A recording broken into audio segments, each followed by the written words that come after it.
Morning everyone, কেমন আছো তোমরা সবাই? আমার আরও একটি ব্লগে তোমাদের সকলকে স্বাগত জানাচ্ছি। তো এই যে আমাদের এখানে কিন্তু জোরে বাতাস শুরু হয়ে গেছে, ঝড় বৃষ্টি আসছে। তো আমাদের পূর্ব মেদিনীপুর জেলায় কিন্তু সব থেকে বেশি এফেক্ট হবে, আর সেই জন্য এখন থেকে বাতাস শুরু হয়ে গেছে। রাতে ঝড় আসছে, জানি না কি হবে, কি পরিণতি হবে আমাদের। আর এই যে ধানের জমি, এটা যদি পড়ে যায় ধান আর হবে না এই বছর, ঠিক আছে? তো আমি এক্ষুনি ঘুম থেকে উঠলাম, আর অল্প বৃষ্টি হয়েছিল সকালবেলায়, এখনো কিছু খাইনি, গিয়ে চা করবো।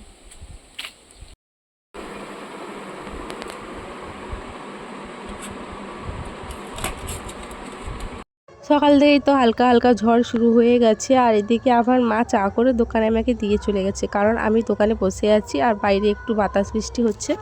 এই যে আমাদের বাড়ির কাঁচকলার গাছ, এই যে দেখো খড়ের গাদার উপর কাঁচকলা হয়েছে, মা ওইদিকে তুলতে গেছে। এদিকে তো ঝড় বাদলা হচ্ছে, আসবেও। তো এই ঝড়ের মধ্যে সমস্ত কাজ বাজ গুছিয়ে নেওয়া হয়েছে, মা কাঁচকলা তুলতে গেছে, নিয়ে আসবে। ওইদিকে জোঁক আছে, আমাকে যেতে না বললো, একটু বেরিয়েছি। তো সকালের খাওয়া দাওয়া হয়ে গেছে, আর ঝড়ের মধ্যে কারেন্ট চলে যাওয়ার তো সম্ভাবনা 100% আছে। ওই কারণে যতটুকু পাচ্ছি ততটুকুই ভিডিও বানিয়ে রাখছি। এখনও রান্নাবান্না হয়নি, রান্নাবান্না হবে, আর আনাজপত্র করতে হবে গিয়ে।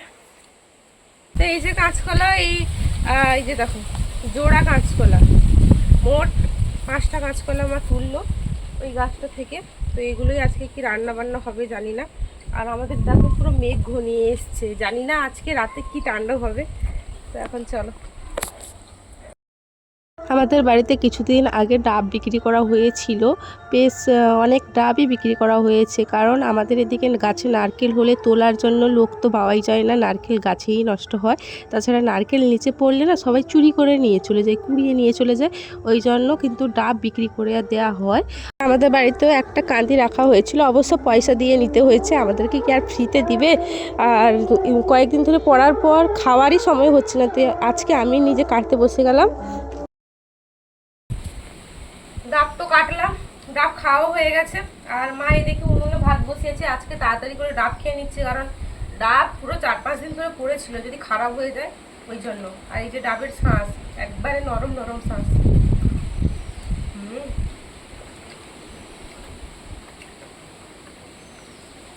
দারুণ লাগতো।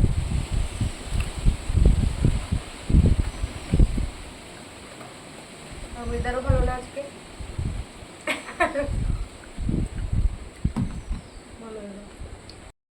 এখানে হচ্ছে পটলের মালাইকারি। রান্নাবান্নায় লেগে পড়েছি। মায়ের কিন্তু রান্নাবান্না শেষ হয়ে গেছে, কারণ আজকে আমাদের বাড়িতে হয়েছে কিন্তু ওই তোমরা চিনবে না, আমাদের এদিকে খালের সমুদ্রের মাছ, চোনা মাছ, তো ওই মাছটা আমি খাই না, ওই জন্য এখানে গ্যাসে কিন্তু আমার পটলের তরকারি হচ্ছে নারকেল দুধ দিয়ে। বাপি ভাই খেতে বসে গেছে, আর এখন আমার স্নান টান হয়নি, বাইরে বৃষ্টি হচ্ছিল, ভালোই হয়েছে, ওই জন্য আমি এখনও যাইনি, আর রান্নাটা শেষ হয়ে গেলে যাবো। দুপুরে লাঞ্চের মেনুতে আছে উচ্ছে আলু ভাজা, কুঁদলি ভাজা, আলু বেগুন মাখা, মাছের টক, চনা মাছের টক, আর পটলের মালাইকারি। এই যে খাওয়া দাওয়া শেষ করে চলে এলাম পুকুর ঘাটে, মা এইদিকে বাসন মাজছে আর আমি একটু এলাম। কেনি খাওয়া দাওয়া শেষ করে মা আর আমি শশা কেটে নিয়ে বসছি, আর একটা কথাই ভাবছি যে এবারে ঝড়ে বৃষ্টি বাদল তো হলো না, কিন্তু এতটা বাতাস হয়েছিল যে আমাদের বাড়িতে ধানের জমি আছে, বা যাদেরই ধানের জমি আছে সবার ধান কিন্তু পড়ে যাবে, মানে ধান গাছটা শুয়ে গেলে একদমই ধান হবে না। তো অনেক কষ্টের ব্যাপার, যে যারা খেটে খায় তাদের কষ্টের সত্যি শেষ নেই। তারপর বিকালে চাউমিন করেছি, এই যে চাউমিন করে নিয়ে এলাম উনুনে। এখন বিকাল 5টা বাজে, এত গরম লাগছে, উনুনের পাশে ছিলাম। 1 ঘন্টা আগে থেকে কারেন্ট নেই, দেখতে পাচ্ছ চারিদিকে এখনও অতটাও বৃষ্টি হয়নি, বাতাস হয়নি, কারেন্ট চলে গেছে, অন্ধকারে খেতে হবে। গুড ইভিনিং সবাইকে। তো এই যে চলে এলাম এই রুমটাই আমার ভাই ঘুমাই, সচরাচর আসি না, আর মা এখানে বসে বসে মোবাইল দেখছে। আমি মাকে খুঁজছিলাম কোথায় আছে, কারণ ভাই ওইদিকে পড়তে বসছে। তো এই যে এলাম, আর প্রচুর ঘুম পেয়েছে, বিকাল থেকে চাউমিন করা রুটি করা, ভাল লাগেনি, দুর্বল লাগছে শরীর। চলো এখন রাতের খাওয়া দাওয়ার সময় আবার দেখা হবে। আর এই আলমারিটায় আর জামা থাকে না, কিরকম যে খোলে আমার ভাই। এটা বই আছে,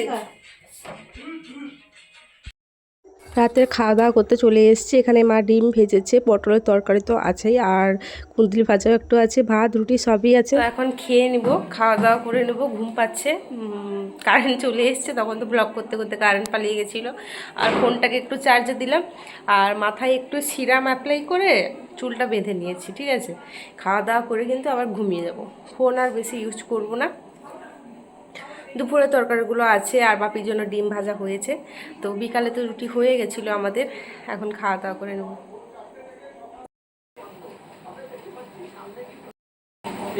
ঝড়ের জন্য এখন নিউজ দেখতে বসছি। ঝড়টা কোথায় ল্যান্ডফল করলো উড়িষ্যায় জানি না। মোটামুটি আমাদের এখন ওয়েদার, এখন 9:30 10টা বাজে, আমাদের ওয়েদারে একটুকু বৃষ্টি নেই, একটুকু বাতাস নেই। একটু আগে তো আকাশে তারাও উঠে পড়েছে, আমাদের এদিকে কিন্তু এফেক্ট কেটে গেছে বলতে গেলে। জানি না আবার পরে আসবে কি, বলতে পারছি না। তো যাই হোক, এখন নিউজ দেখবো আর তারপর কিন্তু ঘুমিয়ে যাবো। তো ভিডিওটা এই অবধি। তোমাদের যদি ভালো লেগে থাকে অবশ্যই চ্যানেলটা সাবস্ক্রাইব করে দেবে। গুড মর্নিং সবাইকে। এটা হচ্ছে নেক্সট দিন, পরের দিন। তো এই যে দেখো, এখনও আমাদের এদিকে বৃষ্টি হচ্ছে, আকাশ মেঘলা হয়ে গেছে। তোমাদের সাথে আবার কালকের পর আমার দেখা হচ্ছে, কারণ আমাদের কারেন্ট ছিল না কাল রাত থেকে, আজ এক্ষুনি এলো। ফোনে আমার চার্জই ছিল না, ঠিক আছে। ফোনটা চার্জে বসলাম, তারপরে কিন্তু তোমাদের সাথে আবার কথা বলতে এলাম। এখন চলে যাচ্ছি রান্নাঘরে। ঝড় বৃষ্টির দিনে আমাদের বাড়িতে আজকে তাড়াতাড়ি রান্নাবান্না শুরু হয়ে গেছে। এই যে এদিকে ভাত বসছে, মা বসছে উনানে, ডিম সেদ্ধ হচ্ছে, আর আমি এখানে বসছি। সব আনাজ মশলাপাতি সব কিছু কমপ্লিট হয়ে গেছে।